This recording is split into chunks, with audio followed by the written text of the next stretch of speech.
Artilharia Geek no ar, disparando um verdadeiro canhão de nostalgia para você. Sabe por quê? Porque o nosso papo de hoje é sobre esse clássico incrível aqui. Tô falando de Desejo de Matar, de Brian Garfield. Como é que é? Bom, peraí. Você de repente está ligando o nome à pessoa, mas está estranhando porque ao invés de nós estarmos falando do filme, né, do clássico de 1974, que iniciou a série de filmes estrelada por Charles Bronson, e foi responsável por catapultar a carreira desse senhor aqui, com esse bigode tão elegante, ao estrelato de Hollywood, estamos falando de um livro. Cara, não se culpe, tá? Porque o que acontece? Lá atrás, em 1972, quando o Brian Garfield lançou O Desejo de Matar, o livro, que deu origem ao filme, a série de filmes, a maioria da galera também desconhecia que aquele filme que fez tanto sucesso tinha vindo de um livro, de um romance policial pouco conhecido à época. E recentemente eu consegui encontrar essa pérola, porque, cara, é dificílimo de você achar esse livro hoje em dia. Isso é uma raridade. Tanto é que o meu tá aqui, né? Se você for reparar, minha edição tá toda estrupiada. Mas, cara, isso aqui é um tesouro, isso é uma relíquia. Eu rodei o Brasil inteiro para conseguir angariar a minha edição. E eu fiz a leitura e vim bater esse papo com vocês porque eu sou muito fã desse senhor aqui com esses bigodes prateados. Obrigado, amigo. Você é um amigo. E, cara, o livro é incrível. Eu já, assim, desde a da juventude, né, eu assisti de cabo a rabo, já reassisti 1000 vezes a série de filmes Desejo de Matar, mas o livro é sensacional. Aqui a gente vai ter algumas leves alterações em relação ao enredo do filme.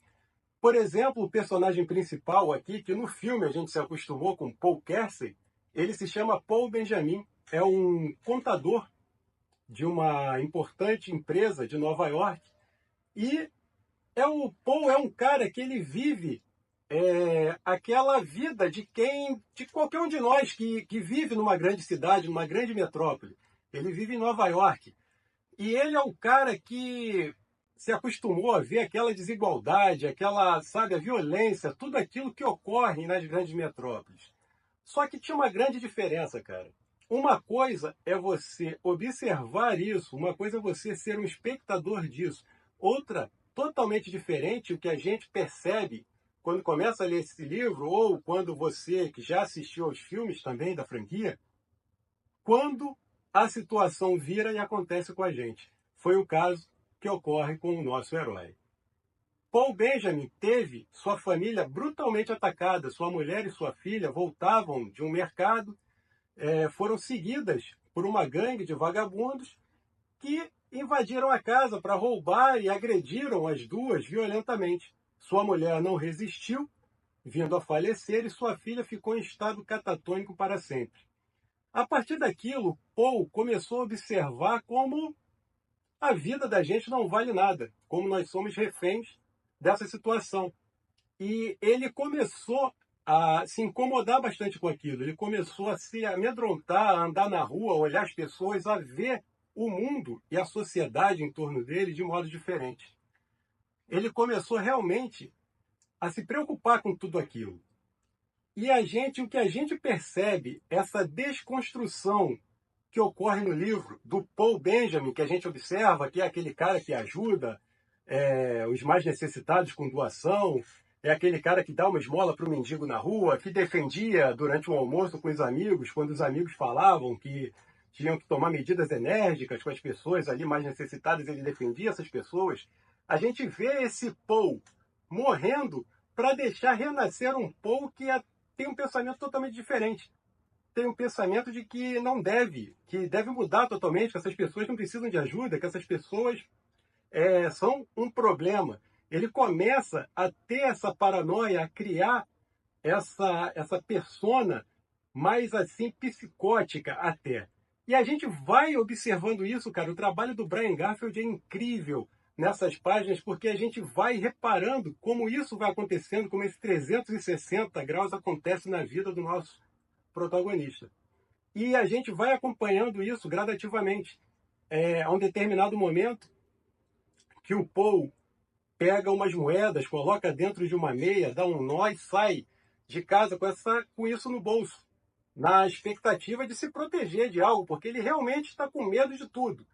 E aí a gente observa também essas mudanças dele, camada a camada. Por exemplo, quando a gente vê o Paul na casa dele, olhando para os lados, sentindo saudade da esposa, chorando, entrando ali num estado depressivo.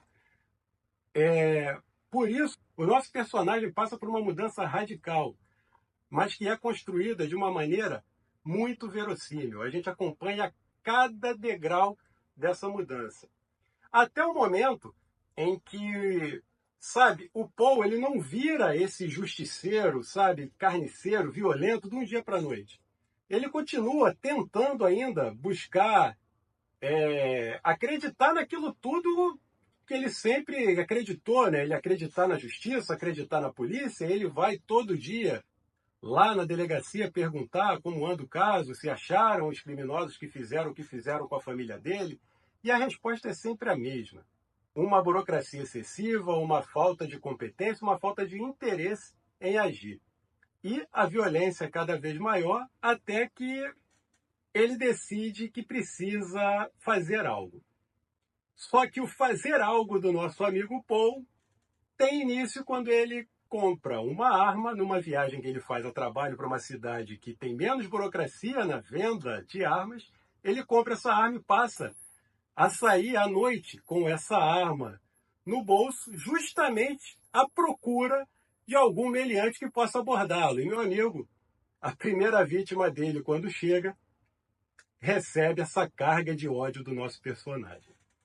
E olha, é realmente sensacional você observar as mudanças que a gente encontra tanto no livro quanto no filme, né? Por exemplo, no filme a gente tem mais ação, a gente tem, a partir do momento, né, que o Paul começa a agir como esse justiceiro, nós observamos ali várias cenas de ação, né, vários confrontos dele com os vagabundos, porém, aqui no livro são menos assim casos de confronto direto, mas a gente observa essa construção mais dramática. E, cara, é impressionante, porque é um personagem muito verdadeiro, muito humano.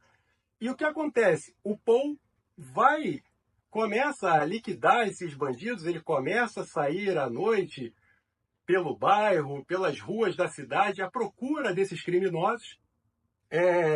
Ele não tem nenhuma intenção de... Ele sabe que ele não vai conseguir acabar com a criminalidade. Ele sabe que ele não é a cura para esse mal. Ele é um remédio paliativo, mas que ele vai usar até a última dose desse remédio para conseguir, além de trazer, né, um certo alívio, entregar na cabeça dele alguma justiça para o que foi feito com a esposa e a filha dele. A gente vai observando na sociedade uma divisão. Há pessoas que aprovam, que falam isso mesmo, que batem palma, que a gente tem que fazer isso mesmo, a gente não pode ser refém dessa criminalidade. Outros já não concordam com os métodos dele, acham que ele é tão bandido quanto aqueles que ele caça.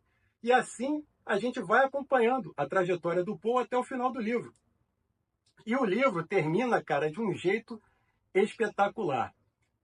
O Paul vê uma entrevista com um psicólogo forense que é perguntado sobre esse justiceiro que surgiu e tal, se ele é um serial killer. E o psicólogo simplesmente traça ali o perfil do Paul perfeitamente, como se o conhecesse, como se soubesse quem ele é, pelo que ele passou. E isso traz um grau ainda maior de desespero para o Paul, porque ele pensa, pô, quanto tempo até a polícia ligar o que esse médico falou até mim, né? Porque o médico deixa claro que para ele, o perfil desse justiceiro é de alguém que teve uma perda violenta recente e que está buscando justiça por conta disso.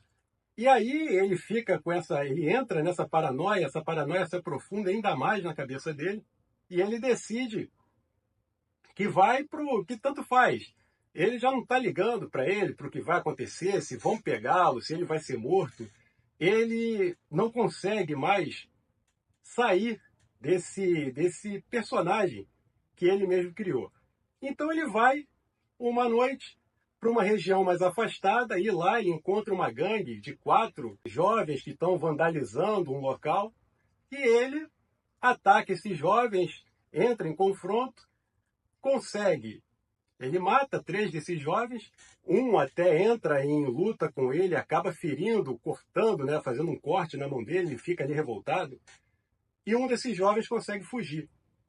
O Paul fica levemente despreocupado porque no local que ele está é pouco iluminado, ele acredita que a pessoa que fugiu não teve tempo, né, de observar os detalhes e tudo mais que possam incriminá-los.